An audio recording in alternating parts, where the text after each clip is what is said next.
Voilà, donc maintenant, après les deux chapitres, on va dire, un peu sérieux, oui, sérieux, même dramatique, quand même, puisqu'on parle de la guerre, on va ouvrir le chapitre que préfère Maître Régis, c'est le chapitre des informations. Non, ce chapitre m'amuse parce que il démontre la méchanceté d'Hervé Carès, que il abrite derrière sa spécialité, sa mesure. Alors là, je veux dire, on voit bien qu'on a affaire à quelqu'un qui n'hésite pas à envoyer quelques missiles bien sentis, et il a raison. Alors, on va commencer quand même par cette arlésienne des pertes russes, hein. Comme l'expliquait le général Marie, et comme également j'y consens tout à fait, c'est que c'est une armée qui a une supériorité des feux et qui a peu d'effectifs. Et qui a surtout, je dirais, les gouvernants russes n'ont surtout pas envie d'être confrontés à une deuxième mobilisation. Donc, ils font tout, contrairement à ce qui se dit sur les plateaux télé, pour avoir le minimum de pertes et pour éviter cette deuxième mobilisation et toujours avoir le soutien de la population russe. Il ne faut quand même pas oublier que malgré cela, ils ont, d'après le site Mediazona, qui est un site qui suit les morts russes de la guerre de manière très très précise. Alors il y a peut-être un petit écart, mais pas tant que ça, à mon avis, peut-être l'écart doit être peut-être de 10 000, et peut-être que les décès également des ex-républiques populaires autoproclamées ne sont pas comptabilisés, mais en tous les cas, on est sur 44 654, ce qui correspond quand même au nombre de morts de la guerre en Afghanistan, donc entre 1979 et 1989, donc sur 10 ans, ce qui n'est quand même pas anodin pour la société russe Non, bien sur sûr. 2 ans de guerre. Bon, en tout cas, c'est le chiffre le plus réaliste, hein, sachant que le général Pinatel, avec qui je suis en contact, lui parle d'une soixantaine d'après des sources américaines. Alors, c'est quelqu'un qui a énormément de relations avec d'ex-généraux américains qui sont à la retraite. Donc, on peut lui faire confiance, hein. Donc voilà un petit peu ces 350 000 pertes là qui sont actuellement annoncées, où chaque fois que les Ukrainiens sont en difficulté, c'est parce qu'ils infligent des pertes incommensurables aux Russes. C'est impossible, hein. Le dernier chiffre qui sont actuellement sortis sur tous les plateaux, c'est 350 000 pertes pour les Russes, et c'est plus de 50% de leurs effectifs actuels sur le front. Comment voulez-vous qu'ils soient à l'offensive avec de telles pertes? C'est impossible. Il suffit de réfléchir un petit peu, hein, comme chaque fois. Alors, je vais revenir quand même sur un sujet qui est un petit peu épineux, c'est le décès de l'opposant Navalny, hein. Bon, il est clair qu'il y a plein de spéculations en ce moment, notamment dans les médias occidentaux. Ça fait partie de la campagne de presse et de communication des Occidentaux. C'est de bonne guerre, de toute manière, on est dans la guerre informationnelle. Alors, bon, je ne vais pas m'intéresser au sujet des opposants en Russie parce que je le connais assez peu. De toute manière, la Russie n'est pas une démocratie au sens où nous on peut l'entendre, c'est bien un régime autoritaire, hein. Donc, on ne peut pas s'exprimer de la même manière que ici, même si chez nous, de toute manière, il y a également des limites, hein, comme on peut le constater, dans la liberté d'expression. Mais ces limites-là sont fixées de manière différente. En tous les cas, euh, il est clair que, comme dans tous les États qui ont des prisonniers, eh bien, l'État est responsable de la santé de ces prisonniers. Donc, de toute façon, l'État russe était responsable de la santé de l'opposant Navalny, et que maintenant, on peut constater également que ce décès n'arrange pas du tout le Kremlin, que ce soit sur le plan interne, parce que ça peut éventuellement réveiller les oppositions et créer d'ailleurs des manifestations à l'occasion des obsèques. Et on voit très bien que c'est un sujet sur lequel les dirigeants russes sont euh, très très attentifs, hein, cette affaire des obsèques. Sur le plan international, bon, je ne dirais pas que ça les importe. En Occident, de toute façon, ils savent que leur campagne, leur image est complètement euh, battue en brèche, hein. Par contre, dans le reste de l'opinion mondiale, je pense que ça ne les intéressera pas plus que ça, puisque le sujet Navalny, c'est avant tout un sujet qui concernait les Occidentaux. Bon, comme je l'ai dit, il y a un sujet à part entière des opposants en Russie, qui est un sujet assez complexe et sur lequel je ne m'étendrai pas parce que je n'ai pas d'éléments suffisamment fouillés pour en parler. À moins que tu en aies, toi, Régis. Non, non, non. Et Si, concernant les non, populations. non, j'ai quelques, avec Daniel Arnaud, notre ami Daniel Arnaud, ou Jean-Robert Ravio, qui sont intervenus sur cette chaîne. Première observation, Navalny ne représentait rien au plan politique. et enfin, rien d'important, hein.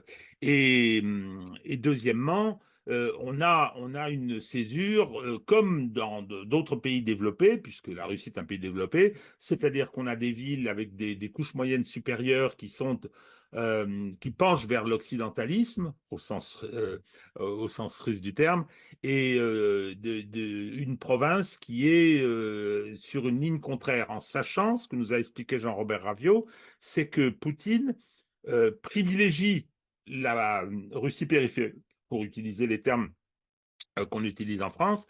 Donc, oui, c'est au contraire de chez nous, où le pouvoir s'appuie sur le bloc élitaire qui est couche moyenne supérieure, des villes et des métropoles pour l'essentiel, et néglige la France périphérique. On le voit à l'occasion du salon de l'agriculture. Eh bien, bon, voilà, les Russes font le contraire. Vladimir Poutine fait le contraire, et donc l'opposition se trouve en général dans ces grandes métropoles. Ouais, Mais numériquement, elle représente vraiment pas grand-chose. Je c'est rappelle que la intéressant, principale... c'est intéressant ce que tu dis là, sur le plan de l'assise politique, les deux comparaisons entre notre système oligarchique libéral et leur système nomenclaturiste dirigiste. Oui, oui, oui. C'est le choix stratégique fait par Vladimir Poutine, qui est tout sauf un manchot en matière stratégique. C'est un grand politique, et je pense que numériquement, l'opposition occidentaliste est quand même assez faible. Beaucoup sont partis d'ailleurs, hein, au début Mhm. du conflit, des oligarques, et donc je crois qu'il faut rappeler aussi que la principale force d'opposition, c'est le Parti communiste de Russie, avec son leader Zyuganov. Alors c'est plutôt qui recrute plutôt dans les personnes âgées, dans les nostalgiques de l'Union soviétique, d'après ce que j'ai compris.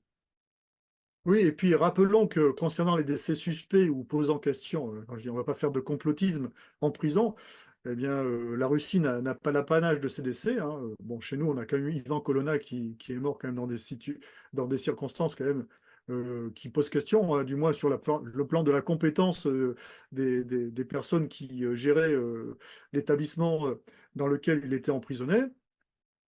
Ensuite, n'oublions pas que le journaliste états-unien américain Gonzalo Lira est mort, lui, dans les prisons du SBU sans que ça n'ait émoustillé personne euh, euh, dans les médias occidentaux, ou alors très très peu. Ce qui n'est pas le cas, par contre, dans les médias africains ou dans d'autres pays. Et rappelons surtout que l'ineffable Jeffrey Epstein, lui, s'est suicidé dans une prison new-yorkaise relevant des juridictions fédérales, puisque il était emprisonné pour un crime fédéral, et que vraiment les circonstances de son décès sont plus que suspectes. C'est le moins qu'on puisse dire. Mais il ne faut pas être complotiste, Hervé, attention, hein. Bon, Ah non, mais moi je fais pas si toutes d'hypothèse, je pose des les, questions. si toutes les caméras de surveillance, pour ne prendre cet exemple, sont toutes tombées en panne par hasard ce soir-là, hein, il faut faire confiance au hasard. Et que les gardiens qui devaient le surveiller toutes les 30 minutes, je crois, étaient partis jouer aux cartes, ou je ne sais plus à quel jeu.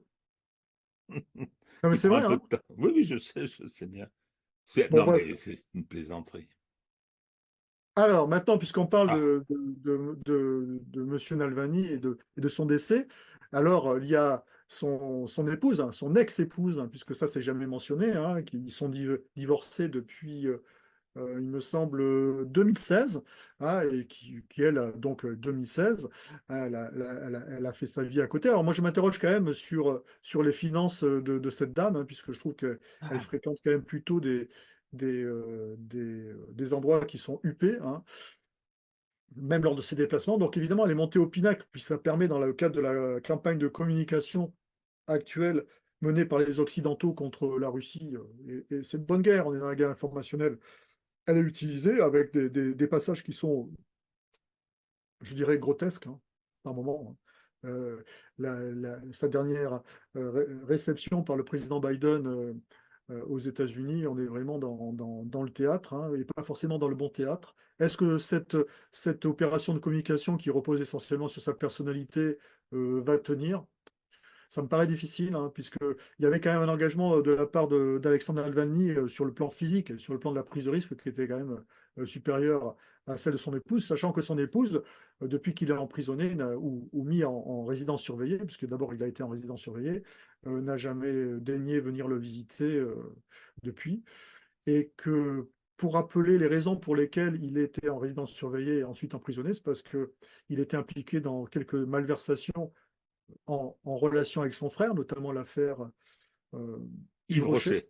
Yves Rocher, hein, et qu'il a été emprisonné suite au fait qu'il n'ait pas respecté en fait les limitations de déplacement qui lui étaient imposées par le système de résidence surveillée qui lui avait été imposé par la justice russe. Alors que les Russes aient manqué d'intelligence en le déplaçant dans une colonie pénitentiaire au fin fond de l'Arctique russe, alors qu'il avait déjà une santé fragile suite à une pancréatite pardon, qui avait failli d'ailleurs le tuer il y a quelques années, ça c'est certain que c'est pas du très très adroit, hein. Donc on est presque dans le domaine de la faute, mais bon. Alors, le point important, c'est que Navalny est présenté comme un grand héros. Bono, le chanteur, est venu sur scène, Navalny par-ci, Navalny par-là. Oui, donc l'Occident en a fait un martyr. Tu disais tout à l'heure on a donné son nom à une procédure où je ne sais pas, avec Borrell, là. Il faut savoir qu'il n'était absolument pas l'opposant dont on a parlé. D'abord, c'était un gars d'extrême droite. C'était un manifestant avec l'équivalent du GUD chez nous, avec des néo-nazis, d'un racisme parfaitement avéré et relativement récent. C'est ça qui est assez extraordinaire. Donc, c'est un drôle de personnage, escroc aussi, puisque ça a été à peu près établi, c'est une société française qui s'est fait escroquer. Donc voilà, c'est le héros qu'on choisit parce qu'on n'en a pas d'autre sous la main, mais ça fait un moment qu'il avait été choisi. Mais je me pose des questions. Alors, tu as tout à fait raison sur la responsabilité de la Russie. Alors, j'ai entendu dire que la Russie souhaitait l'échanger avec des agents russes qui ont été arrêtés à l'étranger, en Allemagne, je crois, et peut-être même aux États-Unis. Enfin, j'en sais rien. J'ai pas de détails, mais il paraît que c'était ça qui était en cours. Donc, c'est sûr que ce décès à ce moment-là est quelque chose de négatif pour la Russie dans son rapport à l'Occident, parce que le reste de la planète s'en fiche complètement. Alors, concernant cette désinformation, Julia Navalny, donc tu as rappelé qu'elle était divorcée. Sur l'origine de son niveau de vie, il y a des vilaines rumeurs qui courent sur des agences d'escorte, etc. J'ai un peu cherché, ça avait l'air assez probant ce que j'ai trouvé. Bon, il n'y a pas de saut métier, il n'y a que de sauts de jambes. Donc, chez nous, ce serait des infractions pénales, mais clairement, c'est une personne qui n'est pas idéalement recommandable. Elle n'a jamais visité son mari en prison, et j'ai lu une lettre de la mère de Navalny, une lettre de la mère de Navalny qu'elle lui adresse, mais c'est violent violent. Et elle dit plusieurs choses, qu'elle a laissé tomber un de ses enfants, qu'elle avait eu avec Navalny, je crois qu'elle en avait deux, une fille et un garçon. Et elle dit une autre chose, elle la disqualifie, mais elle dit une autre chose, elle dit que c'est elle qui a poussé Navalny à rentrer en Russie. Parce que tout le monde se pose la question, pourquoi il est allé se jeter dans la gueule du loup? Et elle dit il était affaibli, il avait perdu un peu le contact avec la réalité russe, et c'est elle qui l'a poussé parce elle peut y aller quand elle veut. Elle n'est pas du tout persona non grata en Russie. Alors je ne sais pas si elle, avec ce qui s'est passé récemment, où elle a été reçue par Biden, etc. Je ne sais pas si ce serait aussi facile maintenant. Mais la mère de Navalny avait l'air de dire que c'est elle qui l'avait poussé à se jeter dans la gueule du loup et que tout ça n'était pas très clair. Voilà, voilà ce que j'ai personnellement entendu. Bon, c'est vrai que les photos que tu mets là, c'est la partie jet set, oligarchique et corrompue de la Russie qui n'est pas la plus reluisante. Et c'est celle à laquelle on va s'attacher pour essayer de se trouver des arguments faisant passer la Russie pour un pays de monstres. Alors maintenant, dans la série des agités du Ciboulot, et des gens qui sont, oui, qui mériteraient quand même d'aller, de suivre peut-être une psychothérapie. Il y a toujours l'ineffable docteur Tenzer. Docteur Tenzer me fait toujours penser un petit peu au docteur Folamour, tu sais, dans le film Oh là là, de il va Stanley chevaucher la Kubrick. bombe. Ouais, avec cette, oui, cette image mythique, hein, de la fin du film, avec le, le pilote de B-52 qui termine chevauchant une bombe qui va tomber sur une ville russe, et le docteur Folamour qui se réjouit, puisque maintenant, il va y avoir cette nouvelle humanité qui va ressurgir et renaître de la catastrophe nucléaire ultime. Donc voilà, bon, on est un petit peu toujours avec ces agitateurs qui sont jamais taclés, en fait. Ils ont libre parole et puis il n'y a pas de contradiction sur le Jamais. plateau. C'est gênant, c'est gênant. Il en va de même pour notre excellent journaliste détaché à l'Union européenne, Jean Quatremer, qui parfois a des positions qui sont intéressantes. Tu l'as souligné sur le conflit en Palestine, mais dès que l'on touche au conflit en Ukraine, c'est un petit peu compliqué, hein. On est sur des déclarations qui sont complètement absurdes, hein. Là, il se demandait la dernière fois sur le plateau de LCI, alors c'est toujours pareil, personne ne le tacle, hein, si tous les gens qui avaient un passeport américain risquaient d'être emprisonnés. Ouais, il faudrait demander à Monsieur Jérôme Garot, qui est journaliste de LCI, hein, qui est en poste. Je pense qu'il va falloir l'exfiltrer d'urgence, parce que lui, il est vraiment en danger, vu ce qui se dit sur LCI à propos de la Russie. Bon, restons Non, sérieux. C'est vrai? c'est- ben oui, oui, non, mais tu as entièrement raison. Celui-là, tu le Bon, cites souvent, mais et puis pour montrer l'absence de symétrie. RT interdit chez nous et LCI qui continue d'émettre à partir, mais ils ne sont pas les seuls, LCI, et qui, LCI étant la chaîne la pire, qui dit bah, absolument n'importe quoi ah, depuis ah, 2 ans. alors, paradoxalement, en Russie, X n'est pas, on peut pas aller sur X en Russie, sauf lorsqu'on a un VPN, mais LCI, sans VPN, les gens qui sont francophones en Russie peuvent regarder LCI sans problème. D'ailleurs, c'est pour ça que Soloviev cite souvent LCI, hein, Soloviev qui a son émission qui est le pendant de celle de euh, Éric Brunet, d'une certaine manière. C'est les mêmes sujets, c'est les mêmes. Mais d'ailleurs, c'est là ce dont LCI ne se rend pas compte, mais bon, ils sont tellement, tellement fanatiques maintenant, c'est que c'est utile au gouvernement russe, ça. Il permet de dire, regardez comment ils parlent de nous, regardez comment ils nous présentent, regardez le racisme slavophobe qu'ils affichent. Et bon, mais ça, c'est irréfutable, ce genre de position. Faut pas trop leur en demander aux Russes. Alors, toujours pareil, hein, on en revient à ces fameuses pertes de 350 000 hommes qui ont été affichés. Alors, c'est dans l'air, honnêtement, c'est dans l'air. Je ne regarde pas, mais je regarde les extraits qui sont accessibles sur X. C'est d'un niveau qui est, en termes de propagande, qui est pire que LCI, hein. C'est pire, pire. Il n'y a pas d'autre mot, hein. Cette émission est tout à fait déplorable en termes d'information, je trouve. Alors peut-être que sur d'autres sujets même, d'ailleurs, elle est assez pertinente, mais là, dès qu'on touche au conflit en Ukraine, c'est déplorable. Et avec des intervenants dont on peut s'interroger de la validité et du sérieux de ces intervenants. Et pourtant, cette dame-là, qui soi-disant a été difficilement directrice au ministère des Affaires étrangères, pas plus de 8 mois, à l'époque où il y avait Bernard Kouchner, pourtant, qui était un néoconservateur et qui affirme, qui ne fait que reprendre de toute façon les estimations qui sont fournies par les Ukrainiens et par les services de désinformation anglo-saxons des 350 000 hommes russes qui auraient été perdus pendant les 2 ans de guerre. C'est absurde dans la mesure où, si c'était le cas, eh bien, il n'y aurait plus d'offensive russe. Si c'était le cas, il n'y aurait plus de volontaires puisque l'effectif de l'armée russe actuellement en Ukraine repose sur des volontaires, puisqu'ils se diraient que oui, je suis volontaire, je vais peut-être gagner mieux ma vie, mais je vais surtout la perdre. Il y aurait certainement une réaction sociétale de la part de la société russe, hein. Comme je l'ai dit, déjà 45 000 morts, c'est quand même assez important, puisque en 2 ans, c'est le nombre de morts des 10 ans de la guerre en Afghanistan. Donc il faut rester sérieux.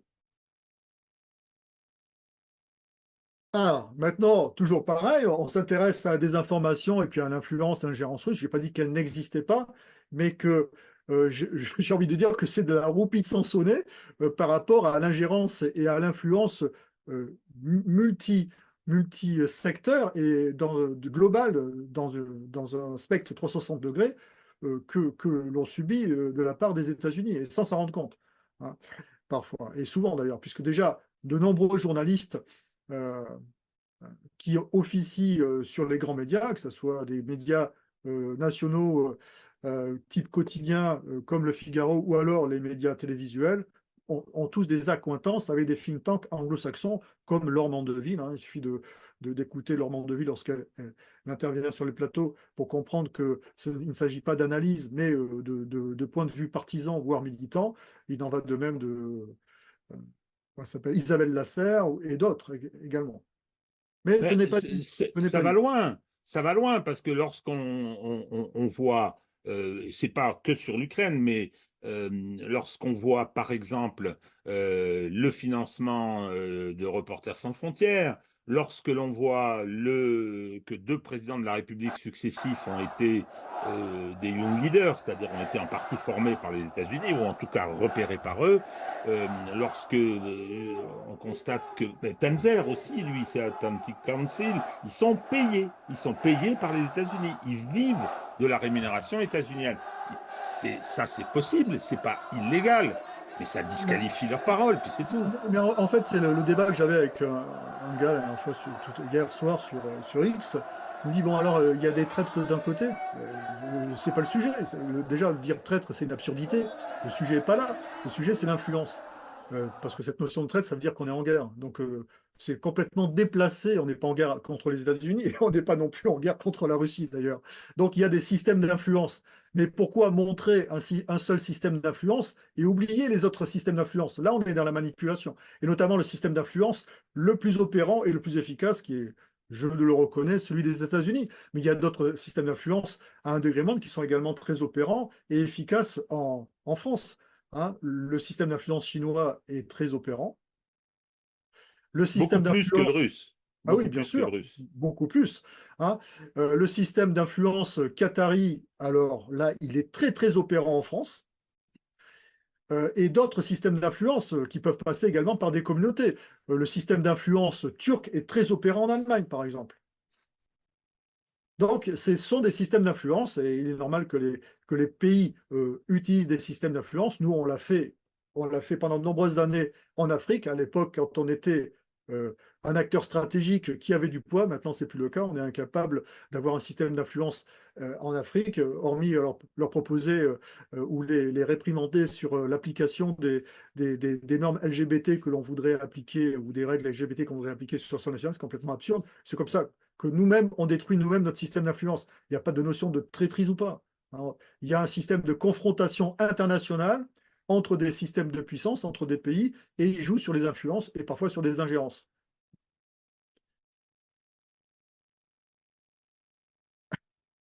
Ah oui, tiens, là je vais citer le général Richoux, qui fait partie des gens qui m'ont bloqué d'ailleurs, très très rapidement.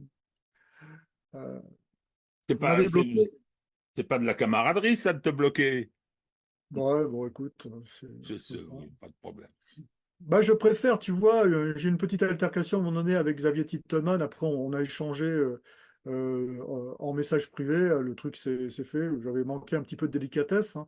En général, il m'arrive de me moquer. Donc après, parce que bon, même si je suis pas d'accord avec lui, c'est quelqu'un que je connais un petit peu en fait via d'autres actions professionnelles que je fais. Mais bon, bref, en tous les cas, j'évite d'être en conflit avec les gens que je connais personnellement, quand même. Parce que, bon, bref, je peux les estimer sur d'autres plans que ce que je peux voir sur X. X, c'est juste une façade, un écran. Bon, en tout cas, le général Richoux m'a bloqué parce que j'avais critiqué le fait qu'il disait que la brigade d'infanterie de marine russe sur Vuhledar avait été complètement annihilée. Je lui ai dit, c'est impossible. Je lui avais dit, simplement, c'est impossible. C'est impossible. Et puis, j'avais fait le détail, je lui ai expliqué pourquoi. Hein, d'ailleurs, c'est cette brigade d'infanterie de marine qui a été engagée dernièrement, il me semble, également à Vidka. Enfin, je dis peut-être une bêtise, mais en tout cas, cette brigade d'infanterie marine qui était détruite est toujours sur le front. Enfin bref. Donc le front est stable. Mais non, le front n'est pas stable, mon général. Le front n'est pas stable. Ça, c'est une absurdité de dire ça. Il y a des poussées offensives de niveau tactique sur tout le front. Et ces poussées offensives de niveau tactique des Russes ont pour but de réaligner le front et de créer des lignes de débouchés. Et on verra à l'issue des élections présidentielles russes et lorsque les sondages seront avisés, si les Russes ont la capacité sur le front ou à certains endroits du front de lancer des offensives opératives. Parce que je pense que 2024, on est vraiment sur une année qui pourrait être une année charnière dans ce conflit. Moi, je m'interroge sur ce brave général Richoux, qui est aujourd'hui disqualifié. Il est complètement disqualifié. Alors, non pas parce qu'il a dit quelques énormités, non pas parce qu'il raconte n'importe quoi, comme tu viens de le dire, mais parce que après l'interview de Vladimir Poutine par Carlson, il y a eu une séquence chez Brunet, chez ton ami Brunet, une séquence où il était en panique, ça se voyait. Il disait, mais vous vous rendez compte, les Russes, ils travaillent, ils font de la propagande, il faut absolument qu'on réagisse partout, il faut qu'on ait un discours, il faut qu'on balance des fake news en Afrique. Ah, ok, d'accord, allez, on a compris. Là, il le traîne maintenant. C'est un boulet, cette phrase. Ça a été sur tous les réseaux. Le général Richoux, c'est celui qui veut qu'on inonde l'Afrique de fake news. Ok, d'accord, on a compris à qui on a affaire. Bon, Ben, voilà, le pauvre. ouais. Entre guillemets, le problème de tous ces experts maintenant qui sont experts de la chaîne, c'est que maintenant ils sont payés par la chaîne. Donc ils ont les heures sur lesquelles ils doivent être présents. Et mine de rien, c'est quand même rentable hein, quand tu fais ta pige comme ça plusieurs fois dans la semaine, voire ça peut même d'ailleurs être très très rentable. Donc ils se retrouvent sur des plateaux, notamment le soir sur Éric Brunet, où personne n'a rien préparé. Donc Éric Brunet, donc le but c'est faire le buzz. Donc lui, de toute façon, il est capable de dire le pour et son contraire. Et donc, il lance le débat, et puis après, bon, suivant le plateau, ça part un petit peu dans tous les sens. En général, il y a la Poédie, à la Poédie qui est vraiment, alors c'est l'invité quasiment systématique du plateau. Je pense que d'ailleurs, c'est sa seule source de revenus maintenant. Hein, elle est sur le plateau d'Éric Brunet. Voilà, donc c'est ça, c'est un plateau, c'est le Muppet Show, quoi.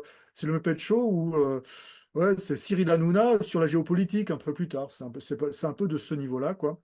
Donc, c'est pas sérieux, hein, c'est pas sérieux. Mais ça permet de se marrer. Moi, je le regarde le soir quand même pour me marrer. Hein. Autant parfois, le matin, quand je regarde Martichoux, parfois je peux être en colère. Mais alors le soir, avec Éric Brunet, je me marre. Il faut regarder pour se marrer. C'est le Muppet Show. Alors c'est dommage, il y a quand même des journalistes qui sont parfois sur le plateau, qui ont des références, hein, que ce soit Niva, qui était reporter de guerre, ainsi de suite. Mais bon, c'est comme ça, c'est pareil, elle vient faire sa pige, hein, c'est tout. J'ai été plusieurs fois chez Brunet quand il avait l'émission le matin. Et c'était pas mal, c'était pas mal. On avait un peu de temps. Alors, on s'apercevait qu'il avait, en général, on lui a préparé, il a des assistants, des jeunes, toutes les questions qu'il abordait, il en avait une connaissance extrêmement superficielle. Ouais. Il est très sympathique, hein, dans le Ouais, rapport oui, qu'on avait. je vais Enfin, te raconter un truc. Je vais te raconter un truc. Tu sais, moi, je fais pas mal de rock, tout ça. Et puis un jour, il y a un mec qui est un ancien producteur m'appelle. Il dit oui, voilà, écoute, voilà, je te suis et tout, avec Régis et tout. Je suis d'accord et tout. Après, il me sort un espèce de truc complotiste sur Gaza. Je lui dis non, ça, c'est pas possible. C'est la fameuse histoire comme quoi Netanyahou était au courant, enfin, ainsi de suite. Hein, bref, voilà. Euh, et ensuite, il me dit, oui, alors, je connais bien Rick Brunet et tout, ça te dirait d'aller sur le plateau? Je lui dis non. Alors, le mec, ça l'a soufflé que je lui dise non. Parce que, bah oui, qu'est-ce que tu veux que j'aille faire dans un truc pareil, moi? J'ai pas envie du tout de. Ça n'a aucun intérêt, quoi, tu vois?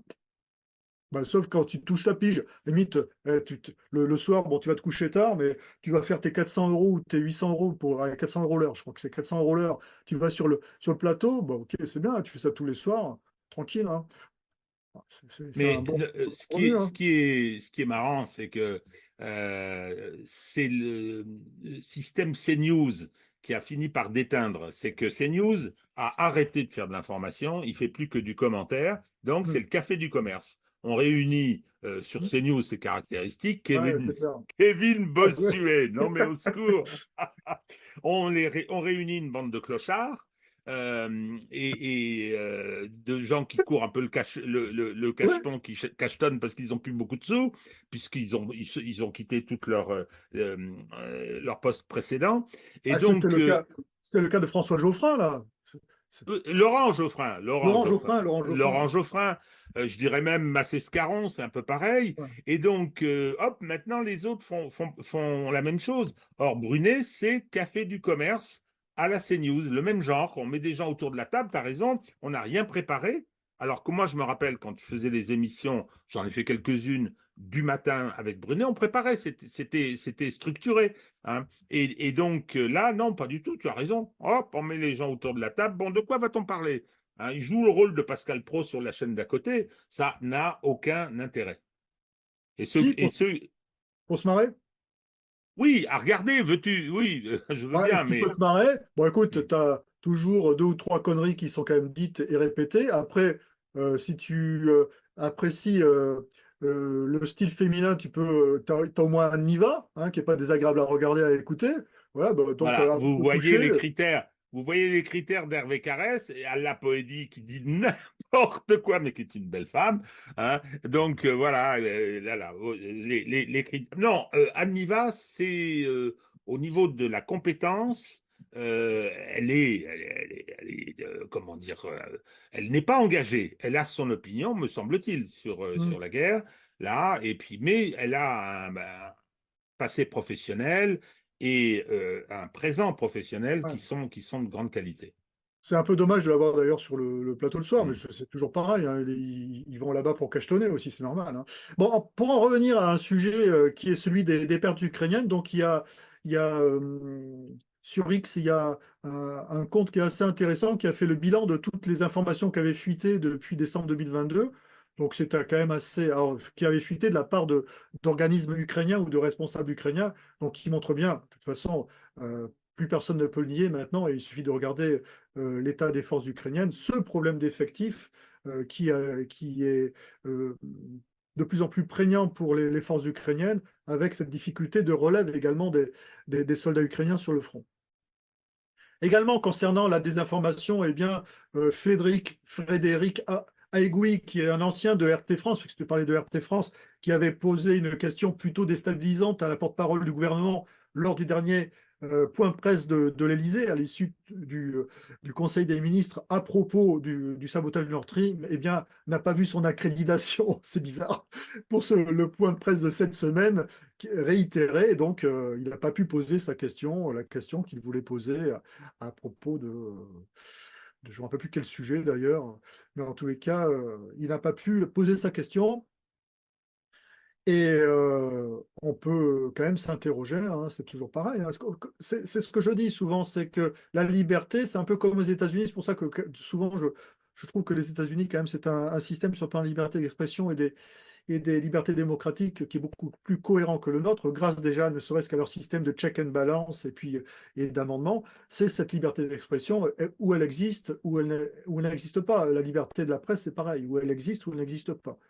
Alors je dis, je ne vais pas comparer notre système à celui de la Russie, mais dès que l'on pose des questions qui dérangent l'establishment, eh bien en général, en France, on est mis ou au placard, ou alors on vous interdit de vous exprimer. Mais heureusement que pour cela, il y a les médias alternatifs et la fameuse infosphère qui permet d'avoir accès à une information différente ou cachée des grands médias. Tu n'as rien à dire, tu t'es endormi? Non, pas du tout, pas du tout. Je réfléchis parce que je vais essayer de formaliser un certain nombre de choses sur le rôle de l'infosphère. Aujourd'hui, c'est le terme que j'utilise, parce que les médias systèmes, et ce qui explique pourquoi il y a cette envie de censure, ils se rendent compte qu'ils n'ont pas la prise qu'ils souhaiteraient avoir sur l'opinion et que c'est constitué toute une sphère d'information internationale d'ailleurs, grâce aux réseaux sociaux, grâce à différents sites, qui fait que il y a aujourd'hui deux systèmes d'information qui sont antagoniques d'ailleurs. L'un qui est le système d'information classique, ce que j'appelle les médias systèmes, qui sont financés avec de l'argent public. Il y a le service public, bien évidemment, mais il y a également toutes les subventions à la presse, tout un tas de systèmes, et de l'autre côté, une infosphère qui, elle, n'a pas un modèle économique très clair, qui repose beaucoup sur les contributions, y compris celles que je sollicite pour cette chaîne, qui repose sur des fonctionnements en réseau. Donc tout ça est en train d'aller très vite d'ailleurs, hein, de se cristalliser, et c'était à ça que je pensais quand tu avançais ça, parce que c'était une question qui me préoccupe pour l'instant et sur laquelle j'ai déjà commencé un peu à travailler pour essayer de formaliser quelque chose. C'est pour ça que je t'ai tendu la perche. Voilà, merci. Alors, toujours pareil, hein, dans les informations sur ces fameuses pertes russes, hein, donc la journaliste, je ne sais plus comment, alors toujours ce compte sur X qui est très intéressant à suivre, la dictature de réel, d'ailleurs avec lequel je suis en, en, en contact, puisque lui, il a de nombreuses données en termes de bouse. Hein. Oui, C'est une référence, lui. Il a toutes ces données en termes de bouse, hein, les fameuses bouses de la fin du marché. que Eh l'on bien là, comptera, Comment? que l'on va compter à la fin. On va compter, ouais. Et oui, c'est sûr. Et donc, pareil, hein, elle sort des chiffres, mais qui sont complètement absurdes hein, sur les pertes russes. Hein. Ça voudrait dire que les Russes, ils auraient eu à Bakhmout 120 000 ou 240 000 morts. C'est absurde. Hein. C'est les fameux décomptes qui ne tiennent pas la route. Maintenant, également sur un compte X qui est intéressant à suivre, c'est Le Monde en crise, hein, avec la dose d'ucranium du général Yakovlev, la dose d'ucranium qui devait terrasser Poutine, mais qui d'une certaine manière, je me demande si le général Yakovlev n'a pas fait une overdose de cet ucranium après quelques années, au moins 2 années de conflit. En tous les cas, toutes ces prédictions et toutes ces outranceries, on peut dire ça, outranceries, Non, c'est sorties. outrance, tout simplement. Outrances, oui, voilà. Ces outrances, j'invente des mots maintenant. Ces outrances. Ces outrances sont pour l'instant, on va dire, non confirmées par les événements. Une intervention intéressante également du général Pinatel sur Sud Radio. Heureusement qu'il y a Sud Radio, hein. C'est quand même une radio qui est intéressante à suivre, hein, notamment son compte YouTube, hein, rappelant que peut-être que cet alarmisme face à une éventuelle attaque russe serait lié à l'objectif de pousser vers l'Europe fédérale. Toujours dans le cycle de nos désinformations, le général russe qui était mort il y a quelques mois et qui a été un des artisans de la victoire de Mariupol et qui à nouveau est ressuscité est devenu un artisan de la victoire d'Adzika. Régis Le Sommier qui souligne de manière très pertinente le fait que l'Institut of Study of War, tenu par la famille Kagan, une famille de néoconservateurs très célèbres aux États-Unis, mais il faut quand même rappeler, puisque c'est une des sources également d'information, de suivi de la situation du théâtre par nos grands médias, donc c'est évidemment de l'information arrêtée, ils sont complètement déboussolés par ce qui se passe sur le front russe, alors qu'ils avaient prédit l'effondrement de l'armée russe, comme d'autres d'ailleurs. Sur la chaîne Omerta de Régis Sommier, regardez l'intervention de Pierre de Jong qui analyse avec calme et professionnalisme la situation. Alors, je suis un petit peu plus mesuré sur certaines de ces analyses, mais en tous les cas, c'est quelqu'un qui est solide et qui, lorsqu'il intervient, lui au moins sur les grands médias, n'est jamais dans l'excès ou dans les outrances. Dans les outrances, j'ai pas dit outrancerie, t'as vu? On progresse. Je progresse. Et enfin, une intervention également très pertinente du général Maril, hein, qui a souligné un élément suite à une question d'Alexis Poulain, c'est le sabotage de Nord Stream, et lui, qui est un ancien officier de renseignement, a dit, écoutez, si c'était le russe, on le saurait.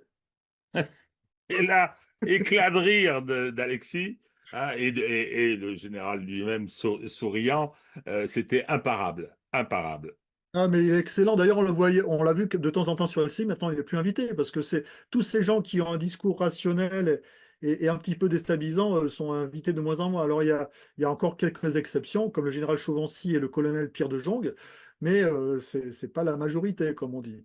Et puis enfin, on va souligner l'excellente intervention. Alors vraiment, je l'ai écouté 2 fois tellement elle est bonne cette intervention de Sylvain Ferreira sur le bilan du conflit en Ukraine avec des analyses stratégiques, des analyses qui portent sur les forces et les faiblesses des armées ukrainiennes.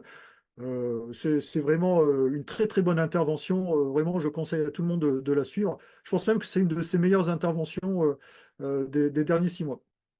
C'est une très bonne synthèse. C'est une très bonne synthèse. Le recul permet de passer à quelques conclusions et sa phrase de fin, nous sommes les ultimes perdants, c'est effectivement malheureusement le cas et c'est la raison pour laquelle tous les gens qu'on vient de passer en revue, il faudra, je ne sais pas si ce sera possible, mais il faudra ou il faudrait leur demander des comptes. Bon, il restera plus qu'à faire une interview avec lui alors.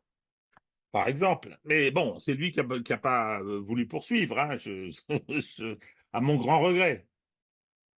Ouais, je vais lui demander. Je vais faire. Non, Je non, vais mais essayer je veux dire, on verra. Peut-être que bon, il a une autre stratégie ou bon, c'est un historien militaire, il a des responsabilités par ailleurs. Je ne sais pas du tout. Bon, En tout allez, cas, bon. on va fermer la parenthèse, mais en tout cas, bon, ça pourrait être intéressant, hein, puisqu'on va faire la prochaine intervention avec Alexandre Robert, qui sera très très intéressant. Je pense que oui, voilà. Bon, allez, je Ben ferme. oui, non, sur Alexandre, c'est effectivement, on a une petite frustration parce que c'est en anglais, Ouais, sa langue maternelle est manifestement le français, vous le verrez. Et donc, on est un peu frustré d'être obligé de passer par là. Donc, hop, voilà, on l'a invité, il l'a accepté, et je pense qu'on va faire quelque chose de très intéressant. voilà. Bon, en tous les cas, cette vidéo a vraiment regardé absolument sur la chaîne Le Dialogue. Voilà. Écoutez, on a terminé. J'arrête le partage. Je vais laisser Maître Régis conclure. Voilà, et ben oui, parce on a été copieux aujourd'hui, on a été assez long. Donc bon, ben merci de votre attention. Je vais pas répéter ce que j'ai dit au début. Je vais vous dire au revoir et vous dire à la semaine prochaine parce qu'on va avoir je vais dire un programme copieux. Je ne sais pas encore. On verra comment se passe l'émission spéciale avec Alexandre Robert, mais peut-être on n'en fera pas la semaine prochaine. J'en sais rien, on n'en a pas du tout discuté. Hein. C'est une idée qui nous traverse l'esprit Oui, maintenant, on verra, on mais verra. On peut très bien on faire. verra en On verra. fonction, voilà, hein, on verra en fonction Faut pas qu'on soit, oui, qu'on fasse trop de production non plus. Oui, pour rester pertinent. Entre nos émissions, vous avez le compte Twitter d'Hervé. Moi, j'ai mon compte Twitter aussi mais Oui, j'aborde bah ouais. Bon, mais d'autres sujets. on n'est pas au même niveau. Donc, Toi, tu es à combien d'abonnés, toi? pas loin de 60 000. Ouais, tu te rends compte, moi, je vais peut-être atteindre les 10 000 là, grâce à mes abonnés, hein. Oui, Alors oui, que non, mais c'est bien ça. j'étais à 1000 l'an dernier, quasiment à la même époque. Oui, mais moi, je vous dis ça parce que je suis abonné à Hervé Carès et que je le lis régulièrement. Régulièrement. Alors, l'algorithme m'a repéré, donc il m'envoie souvent ces messages. Alors, je regarde depuis combien de temps ils ont été publiés. Hein, pour voir si l'information, parce que c'est pas mal. Quand on me dit qu'il a été publié à 10 secondes, alors ça, c'est de l'information très, très fraîche. Hein. Si on me dit qu'il a été publié il y a 2 jours, je me dis, bon, ça va tellement vite que c'est déjà, ce sont des produits frais, hein, ces informations, donc c'est déjà dépassé. Voilà. Bon, eh bien, écoutez, à très Voilà. bientôt, et puis on continue.